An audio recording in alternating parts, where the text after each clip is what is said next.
হাইকোর্টের সিদ্ধান্তে আরো বিপাকে পড়ল আরজি করের প্রাক্তন অধ্যক্ষ সন্দীপ ঘোষ। হাইকোর্ট আজকে রায় দিয়েছে যে সন্দীপ ঘোষের সময় আরজি করে যে আর্থিক দুর্নীতি হয়েছে তার তদন্তও করবে সিবিআই।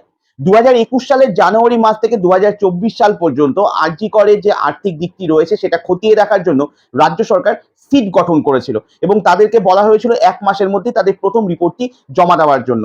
আর এরপরেই এই সন্দীপ ঘোষের প্রাক্তন সহকর্মী আক্তার আলী হাইকোর্টের দ্বারস্থ হয় এবং তিনি দাবি করেন যে সন্দীপ ঘোষের আমলে আরজি করে ব্যাপক আর্থিক দুর্নীতি হয়েছে এবং সেটার তদন্তের ভার ইডিকে দেওয়া হোক। কিন্তু হাইকোর্ট তার পর্যবেক্ষণে জানায় যে যেহেতু নিহত তরুণী চিকিৎসকের বিষয়টিও সিবিআই দেখছে, তাই আরজি কর সম্পর্কিত এই বিষয়টিও সিবিআই দেখবে। এখানে দুটো জিনিস স্পষ্ট হয়। প্রথমত, সন্দীপ ঘোষ আরো বিপাকে পড়তে চলেছে, আর দ্বিতীয়ত সুপ্রিম কোর্ট হোক আর হাইকোর্ট হোক তারা আর কোনোভাবেই আরজি কর কাণ্ডে রাজ্য সরকারের উপর ভরসা রাখতে পারছে না।